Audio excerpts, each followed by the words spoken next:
So we are on here with the SV boys. The SV boys. Yeah. Whatever we are these days.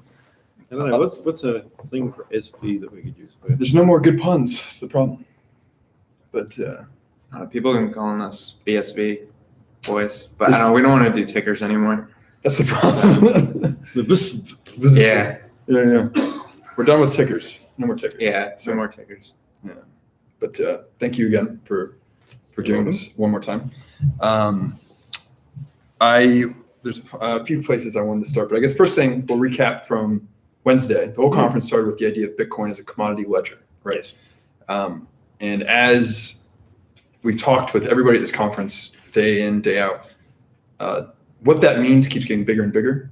And it seems like it kind of culminated with what you talked about today. We were just saying that a lot of people, I think, don't even think that, they can't even think big enough to understand why what she said will happen. I wanted to break down like how this is going to work, hopefully, maybe for people that probably didn't get that through. But first, we can talk about like the history, right? So this started, you actually, during the Deconomy conference, said, at the very end of it, you mentioned this off the cuff, you said, Bitcoin started with the idea of blacknet. So you've kind of said the words blacknet in the past. Now blacknet doesn't exist. Jimmy said he didn't like the name, so it never existed. Okay, very good. So it was always Metanet. It will always be Metanet, but there happened to be a guy named Timothy May in the 90s. Who just called it the wrong thing because he meant to say Metanet, but called it blacknet. Yes. Or maybe there's a translation error, we don't know. Yeah. That's the story and I'm sticking to it. It's lagging? Okay. Is it just like a time lag or? No, that's pretty bad lag.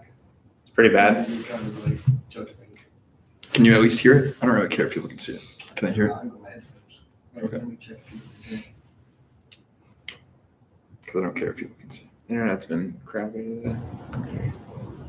We need Metanet. You need a better internet, right? So I'm just gonna. Yeah, we'll keep talking. So They said audio is fine. Very good. Okay, well tell them they can. Maybe you'll see video. So Metanet. Blacknet. Timothy May first came up with an idea. Was it 1998 when he first started talking about it? Probably actually 96. 96. Okay. And what was the vision that he had for? He wanted a full end-to-end encrypted internet. And he, most interestingly, cited the need of digital cash to make that work. Is that right? That's correct. Yes. Unfortunately, Tim was like many of the other cypherpunks who didn't really understand money as well he should have, and had the idea, like many in core do at the moment, that everyone can have their own coin and still somehow exchange them. But I keep coming up with the argument, for instance, I've got Crag coin and you've got Beach Boy coin between the two of you, and Hooker over coin. there we've got Joel coin, and everyone wants Hooker coin. And I mean, if you want to go out to the store and day by day have fluctuating volatility between store coin and milk coin and Ucoin, and it just gets ridiculous. No one can actually work anything out anymore. Yeah.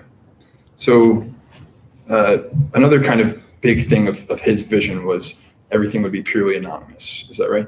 Mm-hmm. So maybe we can start getting into. Again, I differ from many people there. Anonymous has a problem. I mean, it was covered by the Greeks with the Ring of Gyges, and it's been reborn in books by Oscar Wilde and other things like that. And it's been also in the original story of The Invisible Man. The concept there is like in Ring of Gyges, where a ring was found that made him invisible. Over time, it basically corroded his soul. Same story as Lord of the Rings, really. The ring allowed him to get away with anything. No one could see him. No one knew what he was doing. And by the end of the story, he'd raped, murdered, everything else. And he started a good man and ended up bad. No accountability, no traceability. Sure. So forgetting Timothy May, forgetting what was miscorrectly called Blacknet. So now you introduce this idea of Metanet today. Yes. So I wanted to maybe break down what that might look like at scale. So very first thing, what you're envisioning here is the entire world running on Bitcoin.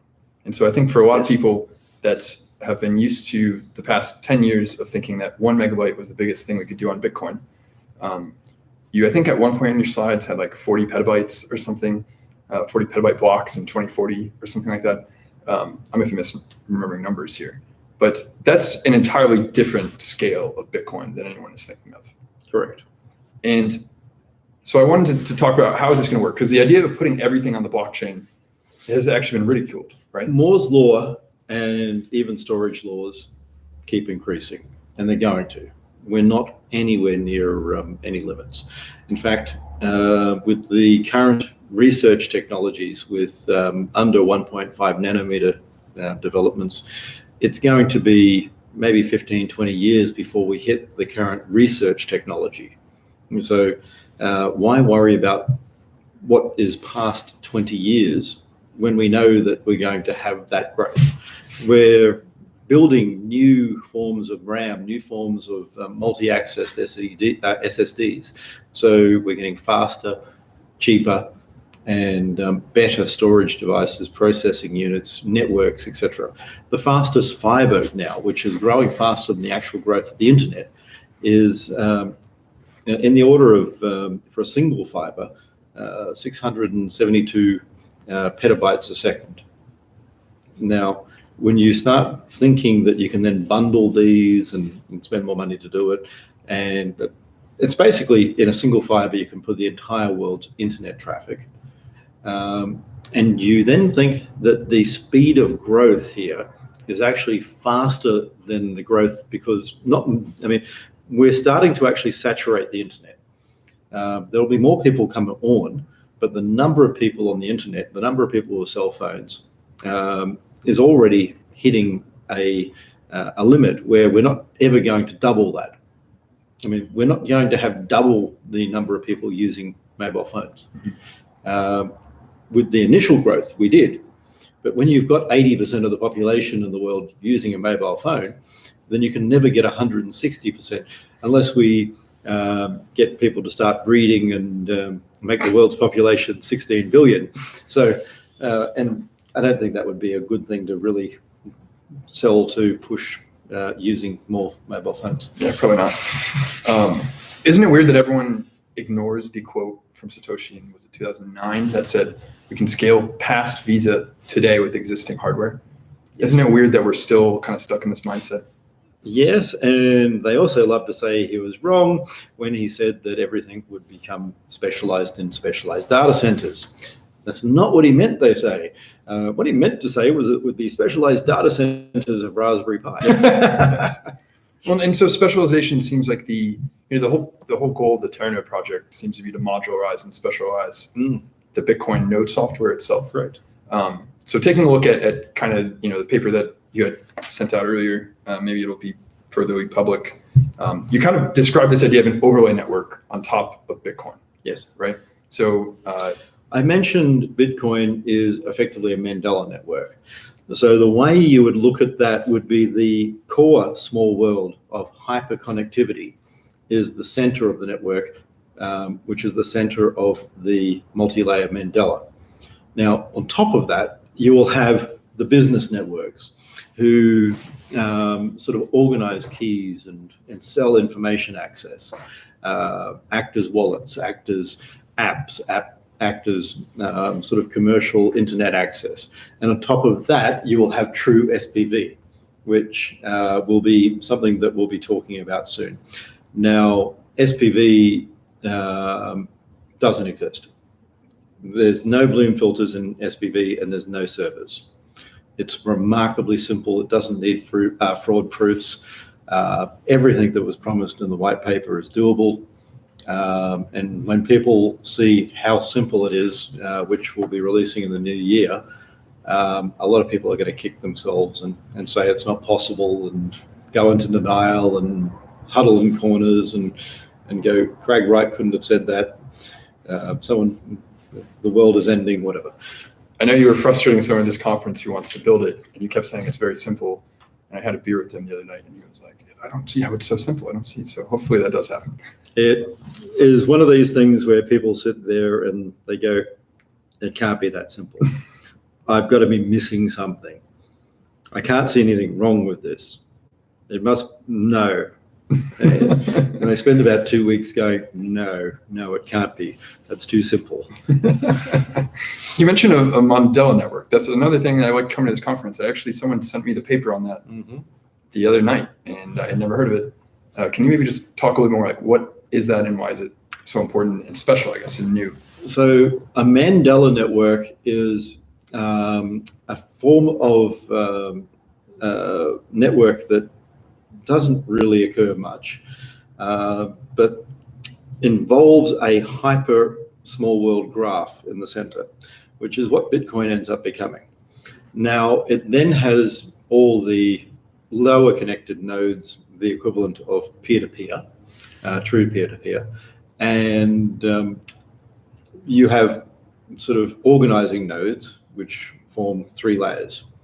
So effectively what we end up with is a true peer-to-peer network. Now, Bitcoin BTC is not peer-to-peer. Now, this concept of everyone needs to run their own node, which means you have a mesh network acting as a series of intermediaries. That's not peer-to-peer. Peer-to-peer means I hand you a transaction signed, and then you can broadcast it for settlement. And the miners settle the transaction. And so in this, so in the case of Bitcoin, and please let me know if you're ready to run. But so what's very fascinating to me is that you spent kind of the past year, like you just said, talking about Bitcoin as a small world network. You've been drilling that into everyone's head, right? So we have the core of that network, hopefully understood for people that have wanted to pay attention or have learned, right? So now we're talking about the outer shell of that network. Yes. In that case, so in a Mandela network, it's still an ultra small world, but it's actually a hyper-connected small world. And in this case, what we're talking about this Metanet, okay? So is it fair to think of this as just an overlay network on top of the Bitcoin network that interfaces with the Bitcoin network? It is the Bitcoin network. So that's part of where you're yes. not thinking Okay. about So, it. But what you need to think is that the miners are the CPU, the processing unit. So the miners, and I'll say centralized. They're centralized because they all act in concert. But it's not centralized control. Where people go wrong is they don't realize that it's a competitive system. So there is a single thing, the same way as the internet is centralized. Not because 1 or 2 router companies own it, but because there's one protocol. So when I say centralized, I mean the same way I mean the internet has one protocol. right. There's not hundreds of internet protocols. Now, that enables true peer-to-peer exchange. When I do an IP to IP or a hand cache type near field communication or a X400 communication or whatever else, I don't really care, with you, I'm actually giving you a transaction and I'm exchanging information peer-to-peer. And the network verifies and validates. And so in the case of this overlay network, my understanding is that it would run off of IPv6, which kind of explains a lot of the Medium posts you've been writing, right? Ideally, yes. So what are the benefits of that? The problem with, I mean, it can run on IPv4. It doesn't matter. It's actually internetwork neutral. But from an IPv6 sort of component, we have jumbo frames, which actually allow us to encapsulate entire large transactions right up to gigabytes. Then time would be sent to miners. So in the future, there will be actual gigabyte transactions, not just blocks. And those transactions in themselves would be able to be transmitted in single packets. And that's not possible today in IPv4, right?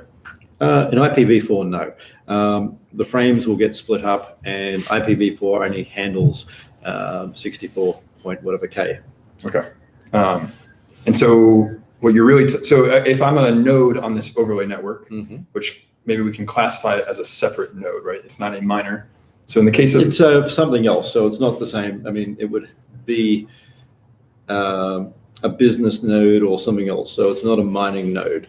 So you can think of better like a names. merchant node or... Merchant node or something, yeah. Sure. and there's a clear distinction between someone solving the hash puzzles and then another node in this new Bitcoin Metanet network, right? So provably finding access to information, for instance, search engines, organization structures that evolve within the system, ways of collating and displaying data. So, for instance, when I talked about the ability to have a, say, Facebook customized page within 1K, that would be a URL compression technique where the whole string actually decompresses into the full page, which could be something as large as the like Bill of Rights or whatever else, so a decent amount of information. Sure. But in that, you then call other Metanet branches, and that could have an embedded GIF or an embedded link to streaming data. And the same way that we mash together pages now, you would basically have a hypertext linking to all the other information. Some of that would be freely available. There'd be images that are able to be just copied. Others would be either encrypted, and they can be re-encrypted per use, or obscured, including group encryption techniques and streaming techniques, and even some using Zeta functions, which are then XORed to the code, making it effectively a streaming one-time pad. And so with these Metanet nodes, or I guess what we want to call them, this overlay network, would they just be storing the UTXO set? Would they be storing, so I saw in the paper it talked about distributed hash tables, right? So the nodes would only store the transactions that were... No, the nodes wouldn't store the transactions per se. They would store linkages to them, because as you get a larger graph, linking and finding data becomes more complex. So what you're doing in creating an app or a site or something like that will be actually having a DAG, directed a select graph of different areas within the overall blockchain, and linking them. Okay. And so I guess how close is like what Unwriter has created already, right? So he's kind of created this idea of BitDB. And we've seen like OIO.cache came about, which was kind of like a search engine using BitDB. Is that just the foundation of what we're talking about here? Yeah, that's a very simple version of some of this. I guess the way to look at it would be if you look at links or one of these text-based sort of things, or Gopher, probably Gopher back in the 80s. I don't know if you've ever used, Gopher was a pre-HTML type browser type thing. Horrible thing, because before they, Berners-Lee came up with what we have now. It's like that. Okay. And I'm very impressed with the guy. He's actually made a great job. He's not you, right? It's not me. Okay. Just got to clarify that. No, I'm just Craig Wright. I don't use anything like Right, that. obviously. No, it's not me.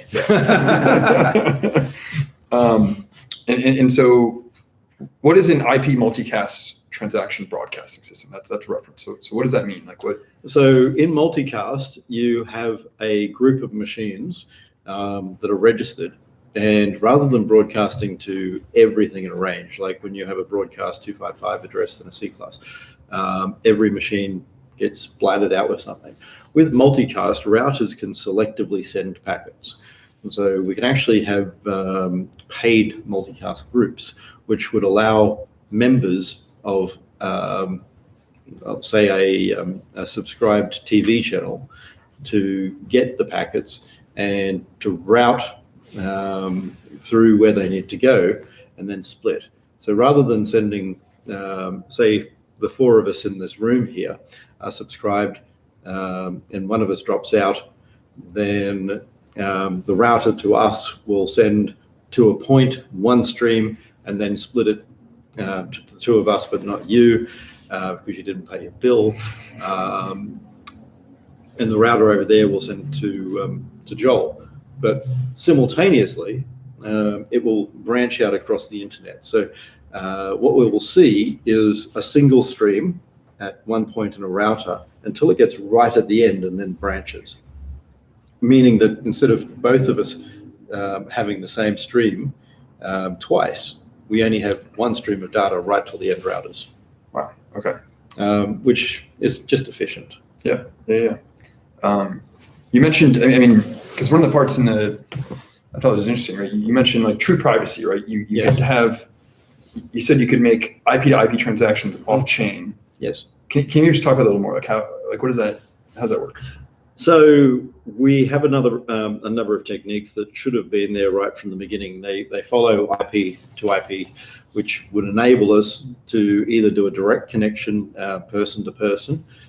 Say I walk up into a store and send cash, rather than sending it to the mining network, I will negotiate with the merchant, and the merchant will hand me a transaction. I will sign that and give it back to them, and the merchant can then send it.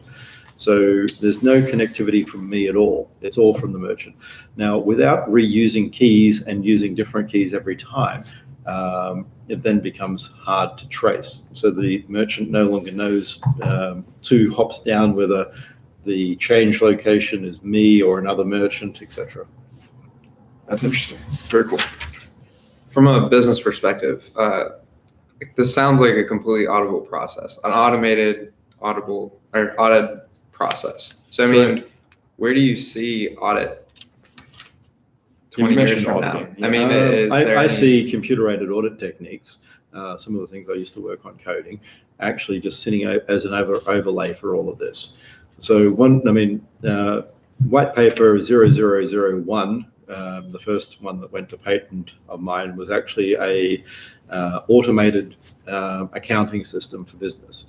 So instead of you'd have your general ledger, your balance sheet, and then each of the client subledgers, etc., would all be pulled out of hierarchical key structures within Bitcoin. So everything just sits openly on the Bitcoin blockchain, but it's obscured using sort of Diffie-Hellman key exchanges, meaning that you see a bunch of gobbledygook that no one can decipher unless you have the right keys. And that would also allow us to have multiple encryption techniques where different parts of the data can be accessed by different people. So I guess people better be paying their taxes appropriately. Okay. Effectively, yes. I mean, when you go and buy something from a merchant, everything will get recorded. So even better for something like VAT or GST, the process would be self-automated. And the second the transaction cleared, it would also clear to the government. It's much more efficient. Yeah. It's not something I win any favors from the anarchy side of it all, making tax more efficient. But from someone who's run businesses in the past and gone through audits, they can be a nightmare. They're intrusive. They disrupt things.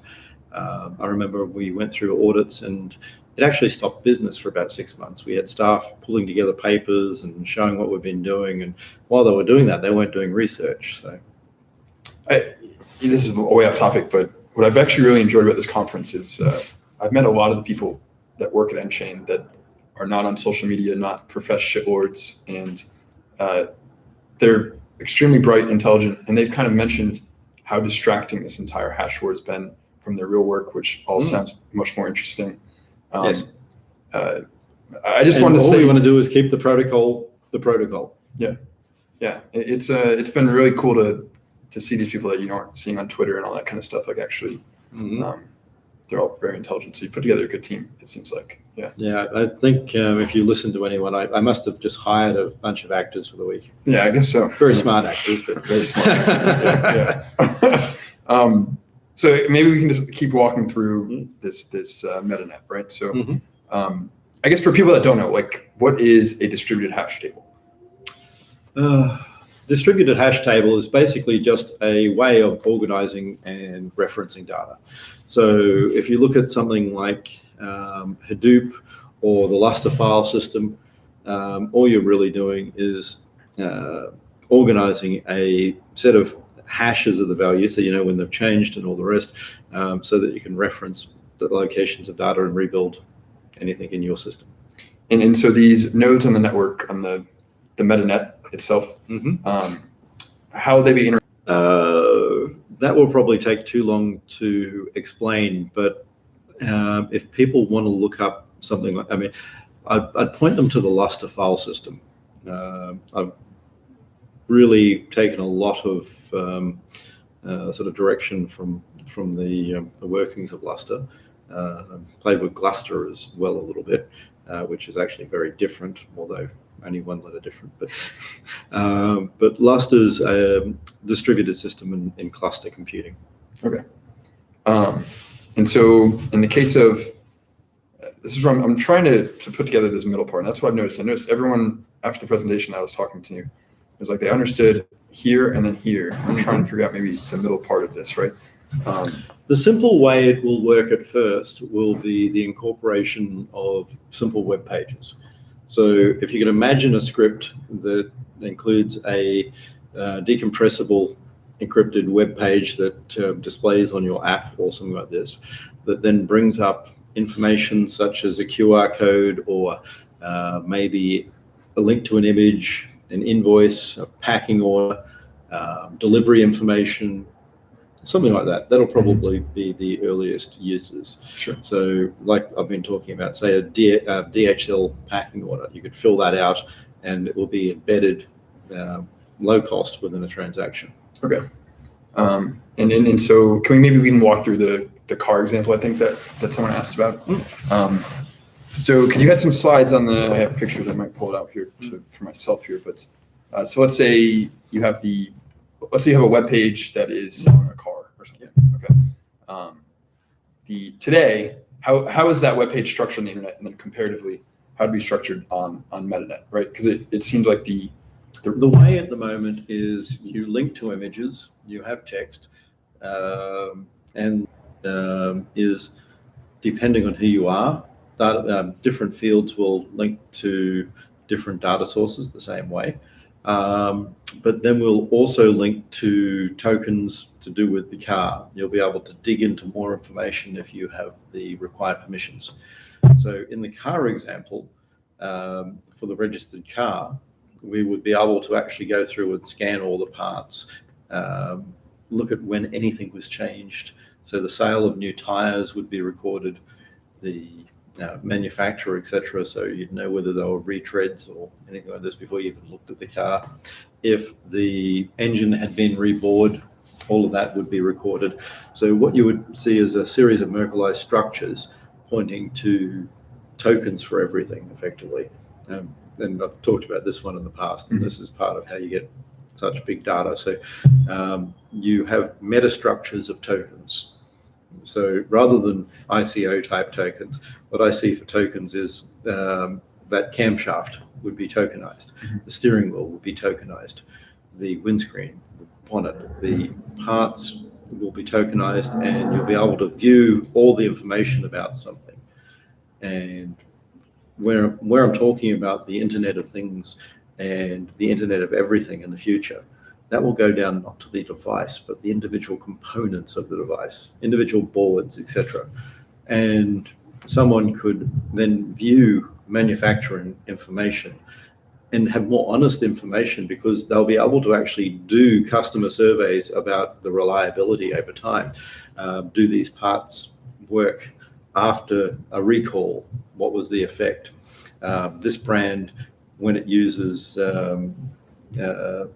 when it's used in this way by school mums, does it work when it's a Porsche Cayenne taken out on the road?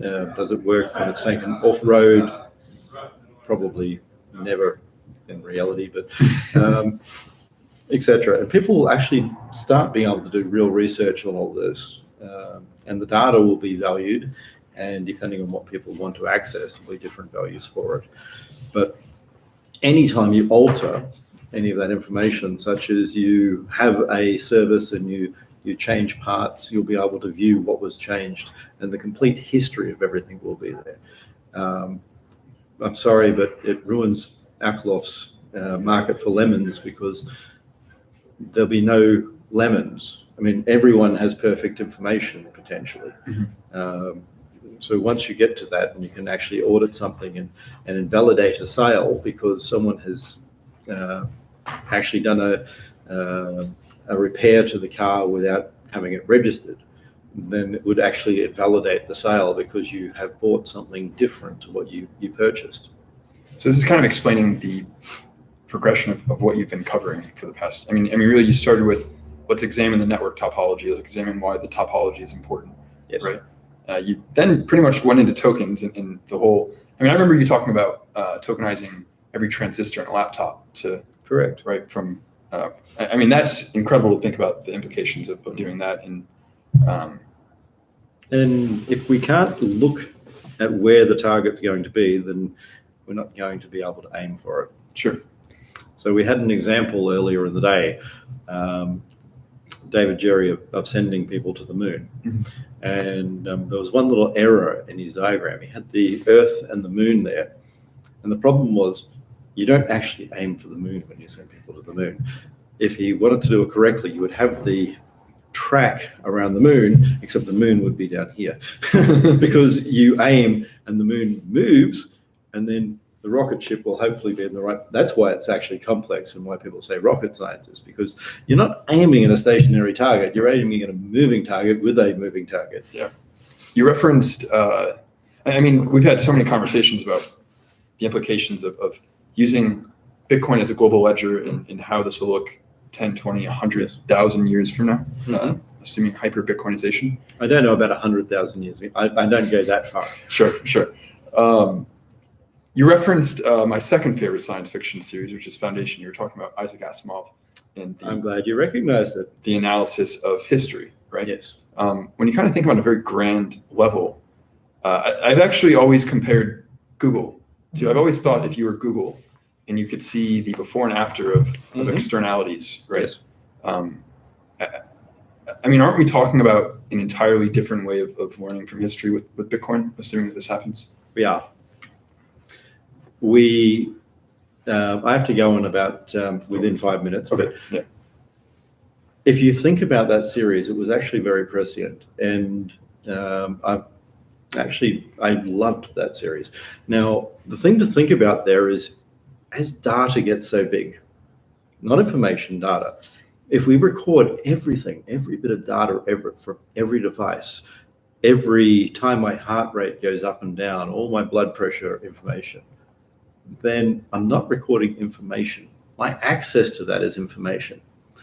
The rest is data. Mm-hmm. Imagine mining that much information with any system that we can imagine in the next years. And the more we get, the more private we'll actually get, because there'll be so much to dig through that there will be, it's needle in a proverbial, not just haystack, but field of haystacks. And what's so exciting about it is that you're taking, the future is big data no matter what, but it seems like we're taking the control away from the trusted third parties that have it today, like Amazon, Google. Correct. We're actually handing you control of your own keys. And that's part of some of the other hierarchical key things we're doing, not like these BIP32 things. What our hierarchical designs are is a board of directors in a company could issue keys down to a department, and that department has the people working in accounts and the people working in a sales area. It could be a distributed corporation where people are different parts of the world and still have access to the required information.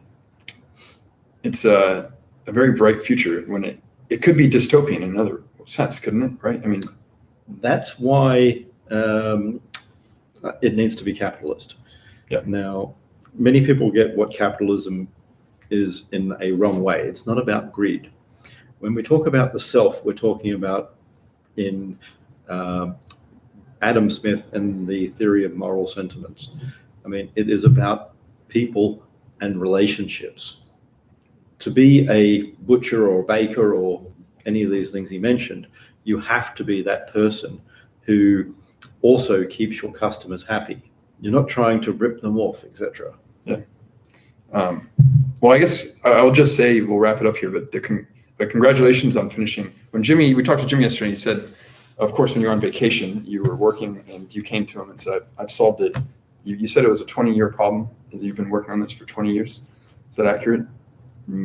Maybe. Had a totally different name, so it can't be. Sure, of course. 2-month-old project. Yeah.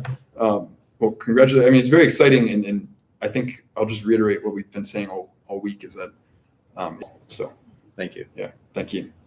Thanks for all your work. Yeah, this is amazing. All right. I got a panel, so I better head down. Very good. See ya. Thank you. All right. Thank you. Bye.